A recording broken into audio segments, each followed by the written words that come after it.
బులెటిన్లో మరో breaking news చూస్తున్నాం. ఓటర్లకు కొత్త ఓటర్ కార్డులపై ఇకపై 15 రోజుల్లోగా బట్వాడా చేయనున్నామని కేంద్ర ఎన్నికల సంఘం తెలిపింది. ఇప్పటి వరకు ఓటర్లకు ఎలక్టర్ ఫోటో ఐడెంటిటీ కార్డ్ అంటే ఎపిక్ చేరేందుకు నెలకు పైగా సమయం పట్టేదని ఓ అధికారి తెలిపారు. ఇకపై కొత్త ఓటర్లకు ఇప్పటికే ఓటర్గా నమోదై వివరాల మార్పులు చేర్పులు చేసుకున్న వారికి కొత్త ఓటర్ కార్డులు 15 రోజులుగా అందించేందుకు వీలుగా నూతన ప్రామాణిక నిర్వహణ విధానాన్ని ప్రవేశపెట్టినట్లు ఈసీ తెలిపింది. ఇక ఎన్నికల్లో నమోదు అధికారి ఎపిక్ జనరేట్ చేసినప్పుడు నుంచి ఓటరుకు పోస్టల్ విభాగం ద్వారా బట్వాడా అయ్యే వరకు ప్రతి దశలోనూ రియల్ టైం ట్రాకింగ్కు కొత్త వ్యవస్థకు వీలు కల్పిస్తుందని ఎన్నికల సంఘం వెల్లడించింది.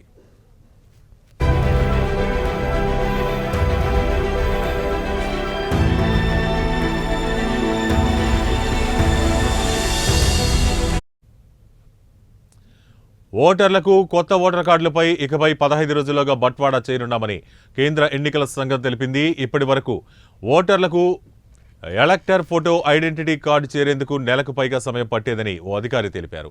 ఇకపై కొత్త ఓటర్లకు ఇప్పటికే ఓటర్గా నమోదైన వివరాల్లో మార్పులు చేర్పులు చేసుకున్న వారికి కొత్త ఓటర్ కార్డులు 15 రోజులుగా అందించేందుకు వీలుగా నూతన ప్రామాణిక నిర్వహణ విధానాన్ని ప్రవేశపెట్టినట్లు ఈసీ తెలిపింది.